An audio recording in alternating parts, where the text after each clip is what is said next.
Halo sobat, pintu teater 1 telah dibuka. Kali ini Mimin bakalan ngebahas sebuah film yang berjudul Bad Boys. Film ini akan menceritakan dua detektif kepolisian dalam bidang narkoboy. Menariknya mereka memiliki sifat dan perilaku seperti preman, bahkan tidak mencerminkan sebagai polisi.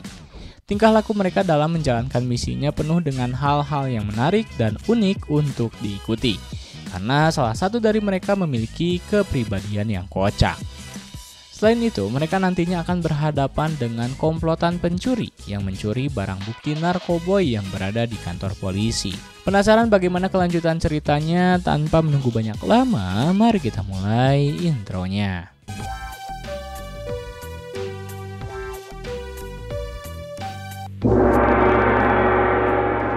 Scene pertama memperlihatkan dua pemuda yang sedang mengendarai sebuah mobil mewah. Diketahui mereka adalah seorang detektif dalam bidang narkoboy. Mereka bernama Mike dan Marcus. Dalam perjalanan, mereka terlihat bahwa Mike adalah seorang yang memiliki latar belakang anak orang kaya. Dan Marcus seseorang yang baru melakukan pernikahan. Ketika di perjalanan, Mike memberitahu kepada Marcus untuk tidak menumpahkan makanannya. Karena mobil itu baru dibeli oleh Mike. Akan tetapi cerobohnya Marcus malah menumpahkan kentang goreng dan membuat Mike sedikit kesal lalu membanting setirnya ke pinggir jalan. Terjadi perdebatan antara mereka. Jika melihat kedekatan mereka seperti anak kecil yang sedang mendapatkan sesuatu hal yang tidak perlu. Tak lama kemudian tiba-tiba ada sebuah mobil yang mengikuti mereka dari belakang. Ternyata mobil tersebut adalah seseorang yang akan mencoba mencuri mobil Mike. Bukannya untung malah buntung. Pencuri tersebut salah orang karena Mike dan Marcus adalah seorang polisi. Mike dan Marcus pun dapat melakukan perlawanan kepada dua pencuri itu. Dan inilah film Bad Boys. Scene berganti memperlihatkan ada sekumpulan pencuri yang berada di dalam mobil box. Salah satu pencuri yang menggunakan baju polisi menilai dirinya akan berguna dalam misi pencurian kali ini. Karena ia akan mengalihkan perhatian para polisi. Tapi sialnya apa yang didapatkannya malah ditembak oleh pemimpin pencuri yang bernama Faucet. Faucet mengatakan bahwa yang benar COC akan menjadi pengalih perhatian para polisi. Di saat yang bersamaan, Faucet langsung menelepon polisi, seakan-akan ada petugas polisi yang tertembak. Lalu membuat para polisi pun fokus untuk menuju ke TKP. Kemudian para pencuri tersebut pun mulai melakukan aksinya. Beberapa dari mereka mulai membobol pintu masuk lewat rooftop gedung. Lalu pria salah satu dari mereka bertugas untuk menyadap CCTV dan membuat seakan-akan tidak ada yang terjadi. Tak lama kemudian salah satu dari mereka membuat penjaga operator CCTV tak sadarkan diri dengan cara membiusnya. Singkat cerita, mereka pun sampai ke ruangan penyimpanan barang bukti narkoboy dengan jumlah yang sangat banyak. Mereka menggunakan alat seperti kereta otomatis untuk memindahkan semua narkoboy tersebut. Tapi saat itu salah satu dari mereka malah menyembunyikan satu box narkoboy ke dalam tasnya. Sebelum mereka melarikan diri untuk membuat sedikit pengalihan perhatian, mereka merusak sistem CCTV di tempat tersebut. Kemudian, scene berganti memperlihatkan kondisi keluarga Marcus di rumahnya. Diketahui bahwa Marcus memiliki seorang istri dan 3 orang anak yang masih kecil. Dan tak lama kemudian Mike pun datang untuk menjemput Marcus. Tak lama ketika Mike sampai, tiba-tiba ia ditelepon oleh bosnya untuk segera merapat ke kantor karena ada keadaan darurat. Sesampainya di kantor, sang bos yang bernama Kapten Conrad memberitahu bahwa semua barang bukti narkoboy telah ludes tanpa sisa oleh pencuri di malam sebelumnya. Sehingga Kapten Conrad menyuruh Mike dan Marcus untuk melakukan investigasi dalam menemukan pelaku pencurian. Karena ditaksir narkoboy tersebut bernilai 100 juta dolar. Mike dan Marcus akan bergerak mencari orang yang bekerja memasang pipa di kantor polisi karena mereka berasumsi pria tersebut ada hubungannya dengan para pencuri. Selain itu, mereka pun akan mulai mencari orang-orang yang akan melakukan pesta narkoboy. Kemudian, Mike dan Marcus mendatangi sebuah tempat gym, di mana di sana ada wanita kenalan Mike yang bernama Max. Di sini, Mike meminta tolong kepada Max untuk menemukan orang-orang yang akan membuat pesta narkoboy dalam waktu dekat. Setelah itu mereka pun kembali ke kantor dan diberitahu untuk melakukan investigasi di rumah orang yang membuat saluran pipa di kantor polisi. Sesampainya di sana, ketika Mike dan Marcus mencoba untuk masuk ke rumahnya pria tersebut, ternyata mereka mendapatkan pria itu sudah tak bernyawa. Di sini terlihat bagaimana Marcus yang tidak kuat mencium dan melihat mayat, membuat dirinya beberapa kali harus menahan mual yang dideritanya. Berbeda dengan Mike yang dengan santainya mencari beberapa petunjuk dari berkas-berkas yang tergeletak di meja. Mereka hanya menemukan bahwa pria tersebut sering melakukan perjudian sebelumnya. Ketika di dalam perjalanan pulang, Marcus menanyakan kepada Mike mengapa Mike malah memilih menjadi polisi. Karena seperti yang Marcus ketahui, Mike adalah seorang yang kaya raya dan menilai bahwa Mike hanya main-main saja menjadi seorang polisi. Akan tetapi di sini Mike menegaskan bahwa dirinya serius dalam menjalankan ketugasannya sebagai polisi. Kemudian, scene berganti. Max akhirnya mendapatkan info bahwa ada seseorang yang akan melakukan pesta narkoboy. Informasi tersebut didapatkan dari madam yang selalu menjadi penghubung ke setiap wanita penghibur. Kemudian, untuk menemaninya, Max memutuskan untuk mengajak teman sekamarnya yang bernama Julie. Dalam perbincangan menuju ke tempat pesta tersebut, Julie menanyakan mengenai hubungan antara Max dan Mike. Terlihat di sini sebetulnya Max pun memiliki rasa suka kepada Mike. Sesampainya di tempat pesta, ternyata di sana tidak begitu meriah, bahkan hanya ada seorang pria yang sedang teler akibat narkoboy yang sedang ia konsumsi. Melihat ada dua orang wanita datang ke tempatnya, membuat pria tersebut ingin langsung bercocokannya. Melihat hal tersebut, Julie sedikit terganggu dan memutuskan untuk izin ke kamar mandi.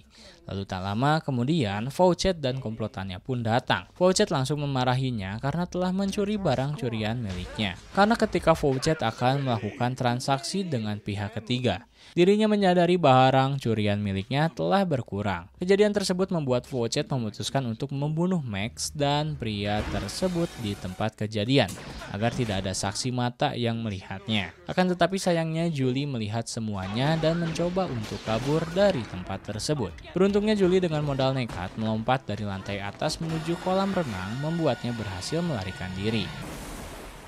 Singkat cerita, para polisi pun mendatangi tempat kejadian perkara. Akhirnya polisi mengetahui bahwa barang bukti milik mereka telah dicuri oleh komplotan pria tersebut. Sedihnya kala itu, Mike harus menemukan kejadian yang sangat pahit bagi dirinya, yakni menemukan Max yang tewas di tempat tersebut. Lalu, mengetahui bahwa Max telah tewas akibat Mike meminta tolong kepadanya, Max langsung akan menemui sang madam. Akan tetapi sekilas memperlihatkan di kediaman madam ada orang yang akan mencelakai dirinya. Dan benar ketika sampai di rumah madam, keadaan di sana seperti telah disusupi oleh seseorang. Hal tersebut membuat Mike melaporkan kondisi dan meminta bantuan kepada polisi yang lainnya. Sampai di mana Mike pun menemukan madam dalam keadaan tidak bernyawa, dan seketika Mike pun diserang oleh seseorang sampai membuat Mike pun terlempar keluar. Di sisi lain, Marcus menerima sebuah telepon dari Julie. Di sini Julie pun mengungkapkan setiap kejadian yang telah ia lihat sebelumnya. Bahkan Julie meminta kepada Mike untuk segera menemui dirinya dan meminta perlindungan dari Mike. Usut punya usut, Julie percaya bahwa yang mengangkat teleponnya adalah Mike. Mendengar hal itu, Marcus yang ditemani oleh Kapten Monrad langsung menerima perintah dari Kapten Monrad untuk berpura-pura sebagai Mike. Sesampainya di rumah Julie, Marcus terlihat sangat gugup karena bertugas sendirian. Menariknya saat itu ekspektasi Julie terhadap Mike pun runtuh. Karena dalam benaknya, Mike adalah orang yang keren. Melihat yang datang ke rumahnya adalah Marcus, membuat Julie sedikit ragu, ditakutkan Marcus adalah seorang penjahat. Karena dalam tampilannya Marcus sangat mewakili sebagai penjahat. Mengetahui hal itu, Marcus langsung meyakinkan Julie dengan memperlihatkan emblem miliknya. Akhirnya Julie pun membukakan pintunya dan langsung memukuli Marcus menggunakan tongkat baseball. Marcus dengan usahanya terus mencoba meyakinkan Julie bahwa dirinya adalah seorang polisi asli. Dan Marcus mengajak Julie untuk pergi ke tempat perlindungan saksi.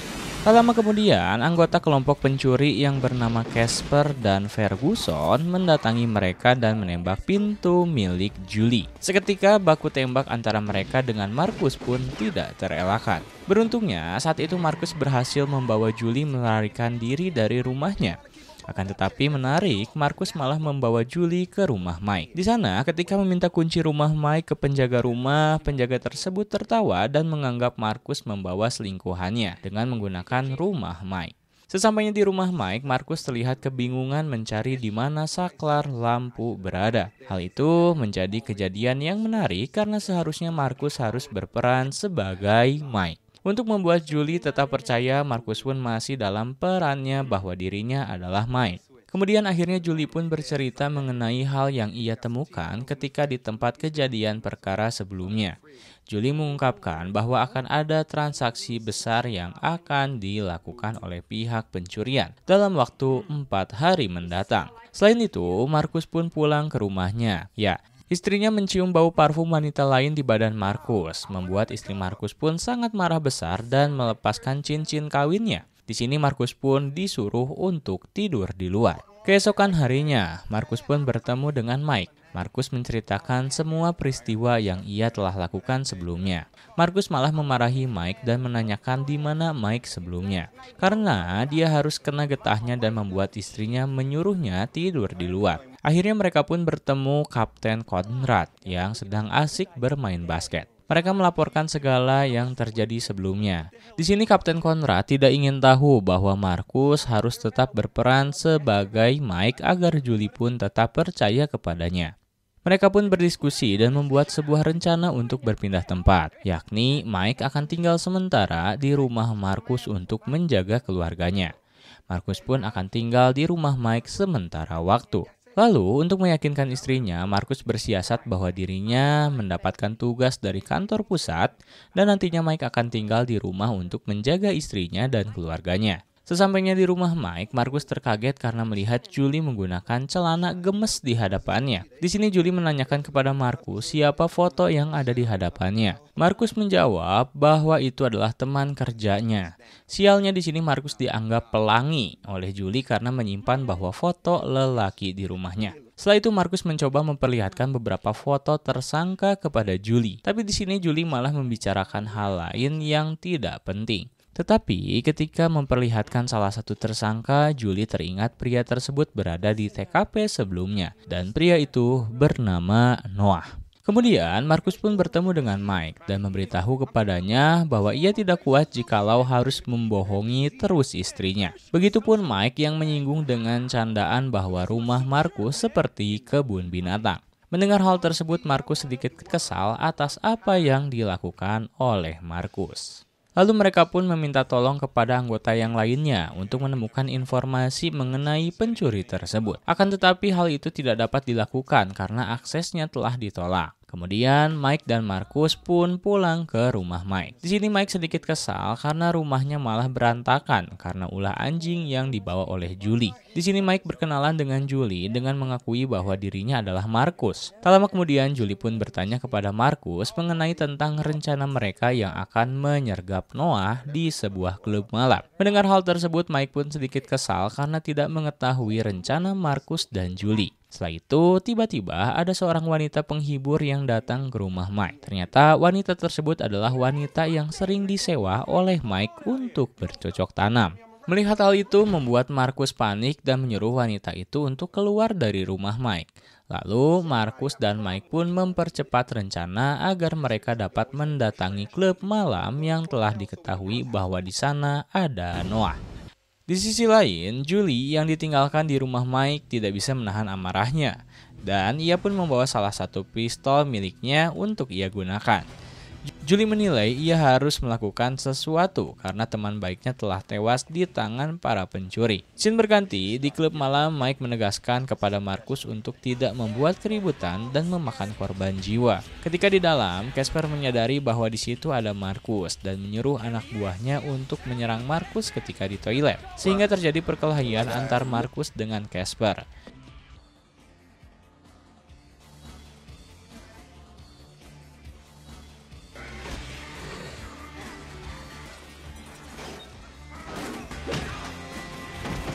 Di sisi lain, Mike malah asik bersama wanita penghibur membuat dirinya terbuai dalam kondisi.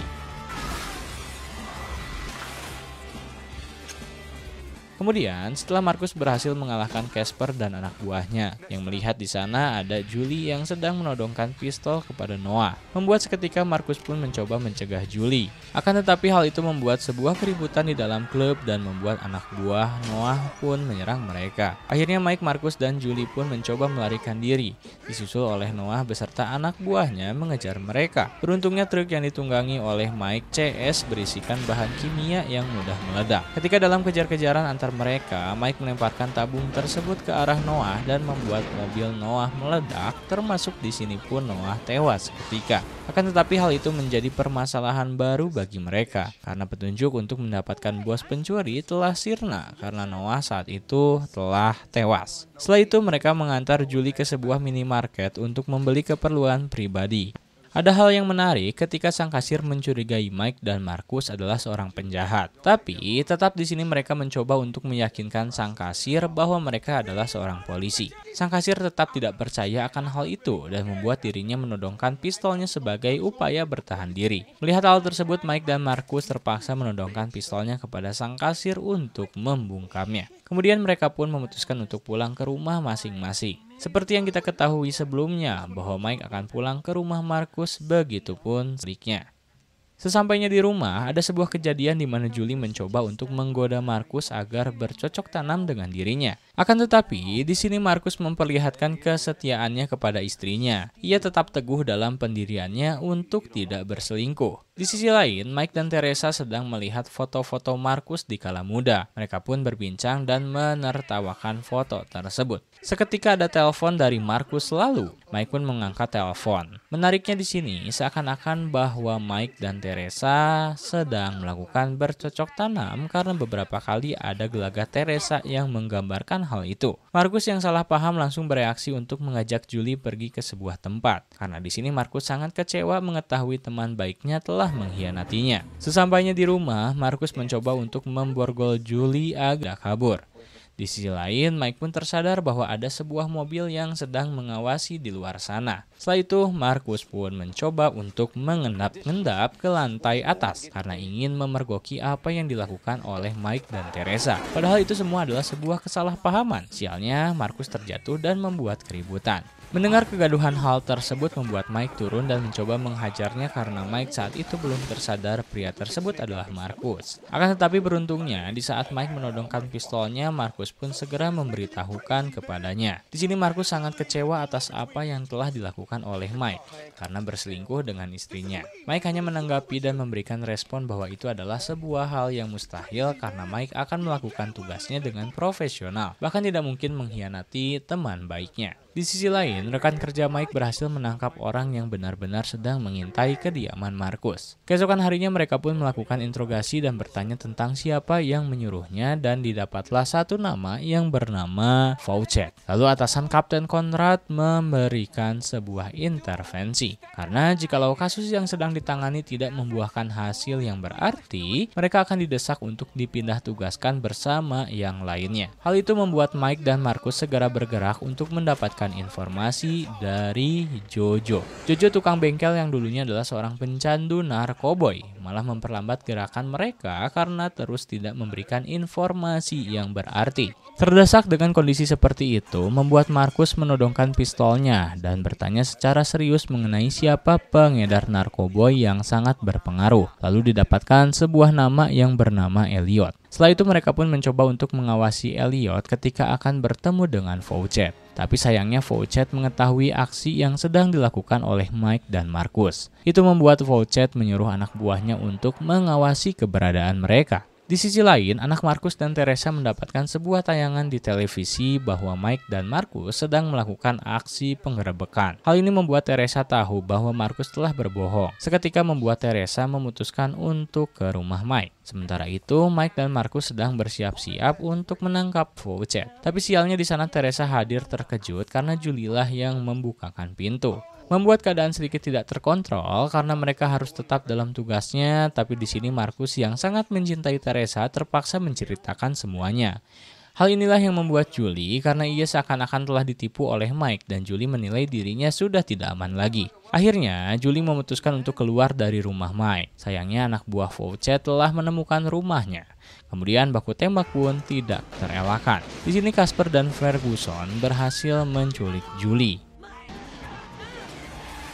Scene berganti. Ketika di kantor, Mike mendapatkan telepon dari Faucet dan mengancam Mike untuk tidak mengganggu transaksi penjualan narkoboy. Jika hal itu terjadi, maka Faucet akan menembak mati Julie. Kapten Conrad mencoba memberikan waktu selama 2 jam untuk membereskan semuanya. Lalu untuk menambah kekuatan, mereka mengajak detektif lainnya untuk membantu dalam penyergapan yang akan dilakukan. Kemudian Mike pun mencoba untuk meminta bantuan kepada napi yang ahli dalam meretas untuk mencari keberadaan Eddie. Ternyata napi tersebut berhasil menemukan informasi yang dibutuhkan. Usut punya usut, petugas yang sebelumnya diminta bantuan oleh Mike telah bersekongkol dengan Eddie, sehingga sebelumnya petugas itu berpura-pura tidak bisa menemukan informasi tentang Eddie. Scene pun berganti, komplotan Mike akhirnya mengetahui keberadaan Faucet yang sedang melakukan transaksi di sebuah hangar pesawat. Mereka pun bersiap untuk menyerang terlebih dahulu dengan cara menabrakkan truk ke dalam hangar. Keadaan semakin tidak terkendali ketika Faucet malah membunuh koleganya. Akhirnya baku tembak antara anak buah Faucet dan Mike CS pun tidak terelakkan. Di sini terlihat bagaimana skill menembak Mike CS pun tidak dapat diragukan. Bahkan mereka dapat melumpuhkan Ferguson dan Casper. Apalagi ketika Casper akan melarikan diri, Marcus berhasil menembak bahan kimia dan membuat sebuah ledakan yang menyebabkan uang yang dibawa oleh Casper berhamburan bahkan terbakar. Melihat kesempatan itu, Faucet mencoba untuk melarikan diri menggunakan mobil, membuat Marcus dan Mike pun pergi untuk mengejarnya. Kejar-kejaran antara mereka pun tidak terelakkan.